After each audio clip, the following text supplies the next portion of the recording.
Good morning students. हम start कर रहे हैं सॉल्यूशंस। जो आपके लिए टेस्ट कराया गया था मंथली टेस्ट, उसकी सॉल्यूशंस की हम स्टार्टिंग कर रहे हैं। यहाँ पे क्वेश्चन फर्स्ट पूछा गया है, अग्नि का समन क्या है। अग्नि का समन क्या है, फर्स्ट क्वेश्चन आपका है, अग्नि का समन क्या है। तो अग्नि का समन यहाँ पे ऑप्शन ए दिया गया है, अग्नि में ईंधन मिलाना। ऑप्शन बी है, अग्नि से ईंधन अलग करना। ऑप्शन सी की बात करें तो इसमें कहा गया है जल का उपयोग करके तापमान कम करना। और ऑप्शन डी की बात की जाए तो इसमें कह रहा है अग्नि को ऑक्सीजन की आपूर्ति से अलग करना। जी हाँ, आपका ऑप्शन डी बिल्कुल सही आंसर है।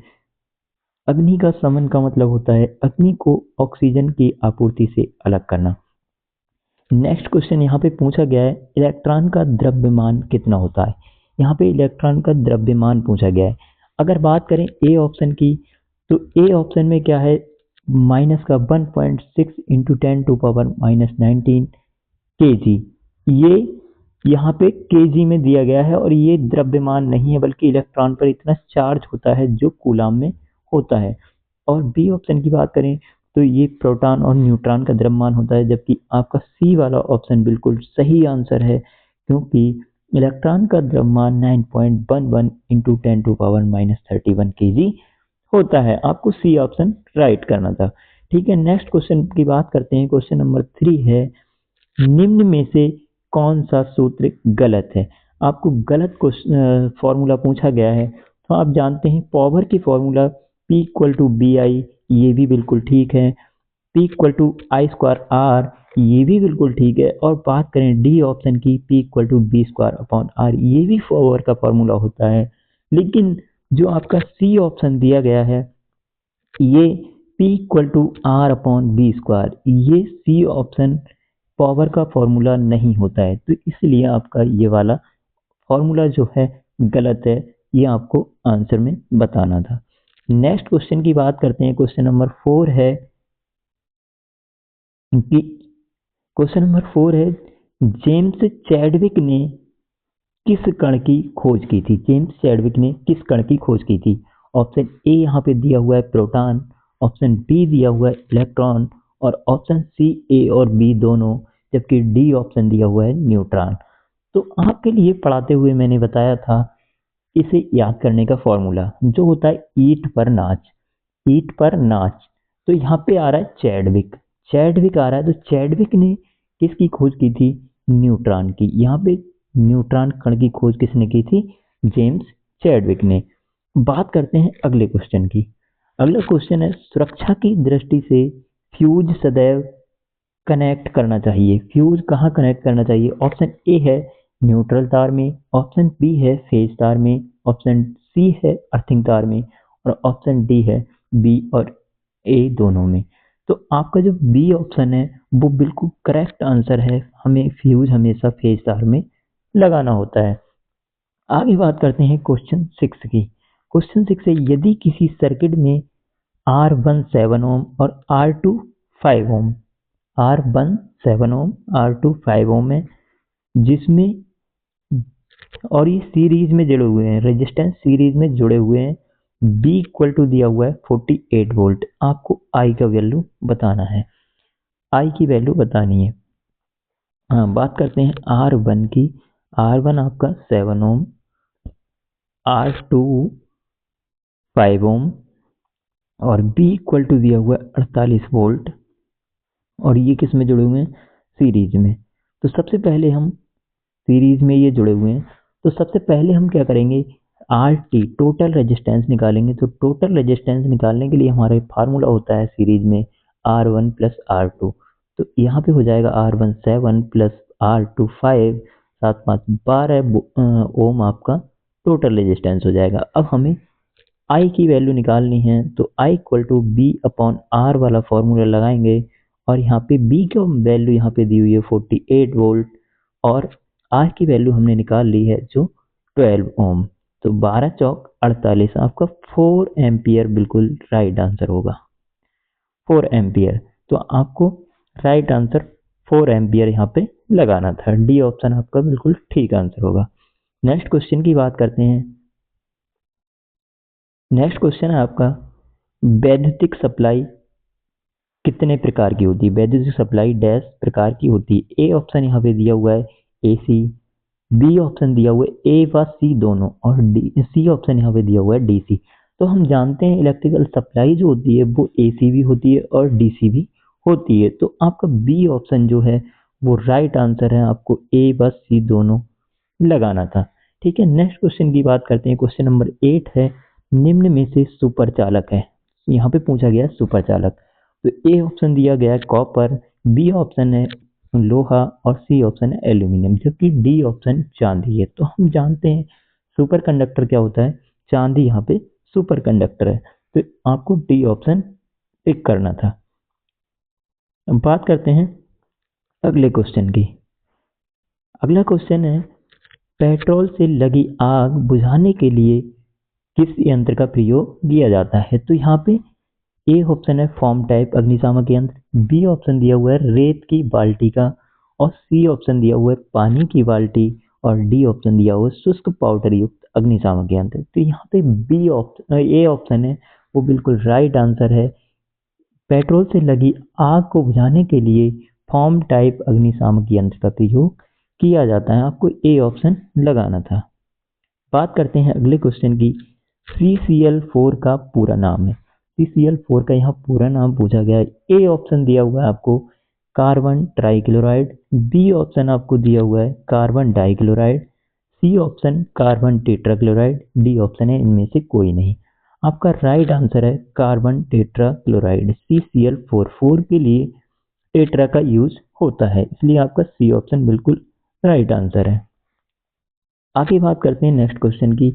निम्न में से कौन सी कृत्रिम श्वास विधि नहीं है? नेक्स्ट क्वेश्चन पूछा गया है, निम्न में से कौन सी कृत्रिम श्वास विधि नहीं है? ए ऑप्शन दिया हुआ है सचेतक विधि, बी ऑप्शन दिया हुआ है सैफर विधि, सी ऑप्शन यहाँ पे दिया हुआ है सिल्वेस्टर विधि, और डी ऑप्शन दिया हुआ है मुंह से मुंह विधि। तो जैसा कि हम जानते हैं आर्टिफिशियल रेस्पिरेशन की विधियां सैपर विधि भी होती है और सिल्वेस्टर विधि भी होती है, मुंह से मुंह विधि द्वारा भी कृत्रिम रूप से श्वास दी जाती है, लेकिन सचेतक विधि कोई कृत्रिम श्वास की विधि नहीं है। ये आपका ऑप्शन ए बिल्कुल सही आंसर था यहाँ पे। अगला क्वेश्चन है, स्टैंडर्ड वायर गेज में खांचों की संख्या कितनी होती है? आपको बताना है स्टैंडर्ड वायर गेज में खांचों की संख्या। तो जैसा कि आपने वर्कशॉप में स्टैंडर्ड वायर गेज के लिए देखा होगा, तो उसमें खांचों की संख्या ए ऑप्शन दिया हुआ है 32, बी ऑप्शन दिया हुआ है 38, और सी ऑप्शन है 26, लेकिन डी ऑप्शन 36 दिया हुआ है, जो राइट आंसर है। यहाँ पे स्टैंडर्ड वायर गेज में 36 खांचों की संख्या होती है। आगे बात करते हैं नेक्स्ट क्वेश्चन की। यहाँ पे क्वेश्चन है, सिलिकॉन का परमाणु क्रमांक होता है। सिलिकॉन का परमाणु क्रमांक, सिलिकॉन की परमाणु क्रमांक की बात करें तो यहाँ पे ए ऑप्शन 32 दिया हुआ है, बी ऑप्शन दिया हुआ है 13, और सी ऑप्शन दिया हुआ है 14, और डी ऑप्शन दिया हुआ है 29। तो यहाँ पे अगर ए ऑप्शन की बात करें 32 जो कि जर्मेनियम का परमाणु क्रमांक होता है, और बी ऑप्शन की बात करें एल्यूमिनियम 13 एल्यूमिनियम का परमाणु क्रमांक होता है, जबकि डी ऑप्शन जो होता है 29 वो कॉपर का परमाणु क्रमांक होता है, और सिलिकॉन का परमाणु क्रमांक की बात करें तो 14, यहाँ पे 14 आंसर है आपका। आगे बात करते हैं नेक्स्ट क्वेश्चन की। क्वेश्चन नंबर 14 है, भारत में विद्युत की फ्रीक्वेंसी कितनी होती है? भारत में विद्युत की फ्रीक्वेंसी बतानी है आपके लिए।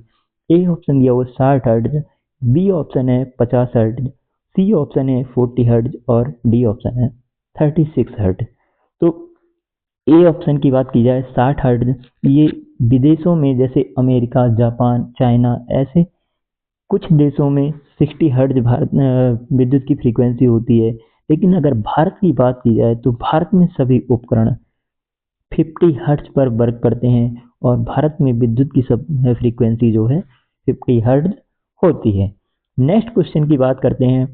क्वेश्चन नंबर 15 यहाँ पे दिया हुआ है, दो रेजिस्टेंस पैरेलल में जुड़े हुए हैं, समांतर क्रम में यहाँ पे जुड़े हुए हैं, जिनमें R1 6 ओम है, R2 24 ओम है। तो टोटल रेजिस्टेंस आपको निकालना था, तो इसके लिए निकालते हैं। ठीक है, R1 यहाँ पे 6 ओम था आपका, 6 ओम, और R2 24 ओम। तो आपके लिए ये दोनों पैरेलल में जुड़े हुए हैं, तो हम पैरेलल में टोटल रेजिस्टेंस निकालना है, जिसके लिए फॉर्मूला होता है R1 into R2 upon R1 plus R2, R1 plus R2। तो यहाँ पे ये फॉर्मूला लगाएंगे तो यहाँ पे R1 की वैल्यू 6 इंटू R2 24 और अपॉन में R1 प्लस R2 6 प्लस 24, यहाँ पे हो जाएगा 6 इंटू 24 अपॉन 30। इसे सॉल्व करेंगे, 6 बन जा 6 और 6 5 जा 30, और जब 24 के लिए डिवाइड करेंगे 5 से तो आपका आएगा 5 4 जा 20, और 4 रिमेन्स, 4 बचा आपका, तो 5 से डिवाइड करेंगे 4 के लिए तो 5 8 जा 24, 4.8 ओम आपका आंसर आना था, 4.8 ओम। ठीक है, टोटल रेजिस्टेंस आपका हो गया यहाँ पे। तो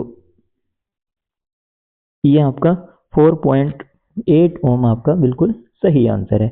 नेक्स्ट क्वेश्चन यहाँ पे पूछा गया था 7/20 केविल का अर्थ है, 7/20 केविल का अर्थ है। इसमें ए ऑप्शन दिया हुआ है 20 SWG के 7 तार, बी ऑप्शन दिया हुआ है यहाँ पे 7 SWG के 20 तार, और सी ऑप्शन है यहाँ पे 7/20 SWG के 7 तार, डी ऑप्शन है इनमें से कोई नहीं। तो यहाँ पे जो आपका राइट आंसर है वो 20 SWG के 7 तार, ए ऑप्शन आपका बिल्कुल राइट आंसर है।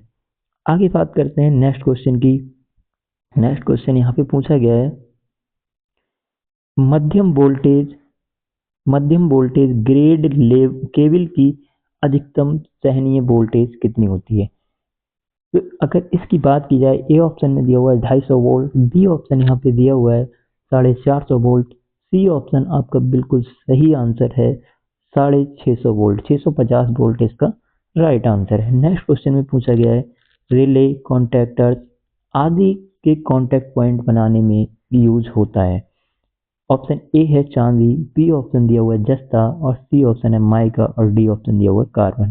तो रिले, कॉन्टैक्टर आदि के कॉन्टैक्ट बनाने में चांदी का ऑप्शन प्रयोग किया जाता है, तो ए आपका बिल्कुल राइट आंसर है।